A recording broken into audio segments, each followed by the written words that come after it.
Thank you, Madam President. I rise today because a pending proposal to grant permanent normal trade relations with China must be done right. It was voted out of the Finance Committee today. There is discussion about further changes in the legislation on the Senate floor when it reaches here. People in my home state of Ohio know too well that we can't afford to continue our normal business as usual trade agreements that fail to hold our trading partners responsible. We know what happened in the early 1990s with the North American Free Trade Agreement. We know what happened in the late 1990s with permanent normal trade relations with China. Just look at the most recent events around the United States Olympic Committee and these American athletes, hundreds and hundreds of them, soon to parade down the streets in London, England, wearing clothes made in China. If that doesn't tell us something about our trade relations with China. We need to do it right because we know what happened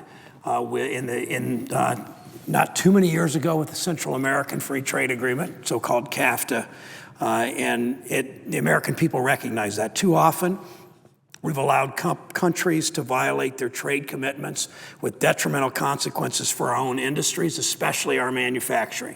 Between 2000 and 2010, we lost 1/3 of our manufacturing jobs in this country. More than 5 million manufacturing jobs disappeared. 60,000 plants closed. That's not by accident that globalization just evolved that way. It was because of trade law and tax law in our country that gave incentives in far too many cases for companies to shut down in the United States and move overseas. We know, Madam President, that a number of large American businesses have decided that their business plan is you shut down production in Sandusky or Hamilton, Ohio, and you move production to Xi'an or Wuhan, China, and then sell those products back into the United States of America. Never, to my knowledge, in world history, has a group of companies, a large number of companies in one country, put together a business plan like that. You shut down production in the home country, you move it overseas, you sell back those products into the home country. It hasn't worked, by and large, it hasn't worked for our country. It has, it's part of the result is a diminished middle class with stagnant wages, and that's what we need to make sure we understand as we go with eyes wide open into PNTR with Russia. Too often we compromise our values in these trade agreements. We compromise our commitment to upholding human rights. Granting Russia PNTR status without oversight is another such deal in the making. We have a responsibility to American steelmakers and welders, the companies and the workers, the small manufacturers and the employees, engineers, laborers, all of them to get it right this time. I want more trade. This is not just about Russia. This is about America's trade policy, America's workers, American job creation. This is about the guy in Zanesville, Ohio, who made big things with his hands for years and now has gone from $17 an hour to $11 an hour and still has to provide for his family. It's just this simple. Enforcement and accountability must be at the heart of our trade commitments with every single country in the world. Granting Russia PNTR, that's granting Russia permanent normal trade relations, is important for U.S. businesses. It could be a major step towards boosting exports of machinery, aerospace products, and other manufactured goods. I get that. I support that. It could be helpful to Ohioans who produce nearly 328 million pounds of chickens. It could be helpful to hog farmers around Johnstown, Ohio, and pork producers throughout Ohio and throughout the United States. But we need to ensure our manufacturers and our ranchers, and we need to ensure that our producers are not economically, if you will, Madam President, hogtied by our trading partners. U.S. workers have learned the hard way that promises about strict enforcement simply don't go far enough and are simply too often empty. A decade of experience with China's failure to abide by its WTO commitments has provided ample evidence that we must strengthen our enforcement regime. How many senators that voted for permanent normal trade relations with China? How many congressmen and women who voted for permanent normal trade relations with China have come to this floor and complained about China breaking the rules? They've attacked China because China cheats. They've complained to China on the Senate floor. They've gone to the International Trade Commission in saying China's not playing by the rules. Yet they voted for PNTR a dozen years ago, but put that aside, make up for it by voting, by passing a Russia PNTR that has real commitments, has real language, not just for reporting language, but for enforcement language. After 10 years, after hundreds of thousands of American jobs lost, we're see the same argument we saw for PNTR made in support of granting Russia WTO membership. Our experience with China has shown that we must ensure that our trading partners follow through on their commitments. Our workers, our farmers, our ranchers, our producers, our manufacturers should have confidence that if a trade deal is signed, it will actually be enforced.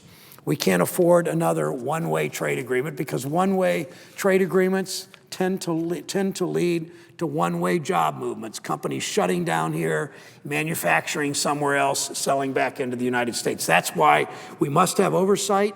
We must have mechanisms in place to ensure that Russia adheres to its commitments. We must learn from the Chinese case. Our PNTR with China caused huge damage to our country and manufacturing job loss. From the implementation of PNTR, passed in 1999, begun in 2000, accession to the World Trade Organization, around then for China, we saw what happened with job loss. I mentioned a minute ago. Between 2000 and 2010, we lost 1/3 of our manufacturing jobs in this country, more than 5 million jobs. We lost 60,000 plants in this country, not entirely because of China not playing fair, not entirely because of PNTR, not even entirely because of PNTR with China and the North American Free Trade Agreement. It's our tax law, it's our trade law, it's our unwillingness or inability to enforce these trade rules. All of that has conspired for this job loss. We have, since 2010, I might add, Madam President, because of the auto rescue and some other things, we've gained back 500,000 manufacturing jobs.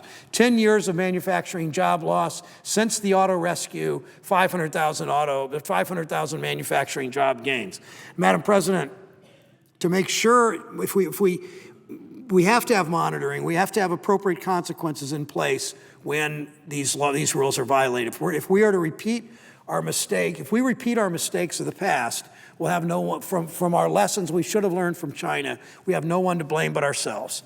My bill, the Russian World Trade Organization Commitments Verification Act of 2012, would help ensure Russia abides by the schedules set out in its WTO forms of accession. Now, Russia said it's going to do A, B, C, D, and E. So did China.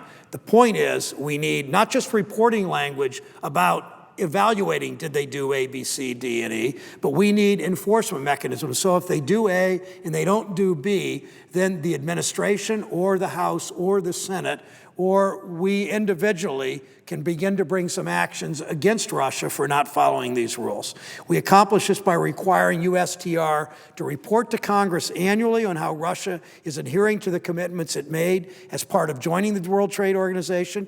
If Russia fails to comply, and here's what our language does differently from what we've done in the past, learning from what happened with China. If Russia fails to comply, the U.S. Trade Representative will be required, not an optional thing, because we see how trade representatives, particularly during the Bush years, acted on these kinds of problems. The U.S. Trade Representative will be required to explain what the administration is doing about it. If the administration does nothing, my bill clarifies that Congress can request that the administration take action. It's common sense accountability that's been lacking our trade enforcement issue. This is an American issue. We can solve it together. We can solve it bipartisanly. We can solve it because it's an issue in all regions of our country. President Reagan once said about Russia, we must trust but verify. He was actually talking about the old days of the Soviet Union. The same applies today, trust but verify. Bring the reporting requirements forward, bring accountability forward. It will matter for American jobs, for American manufacturers, for a middle-class standard of living for so many in our country. Madam President, I yield the floor to the senator from Oklahoma.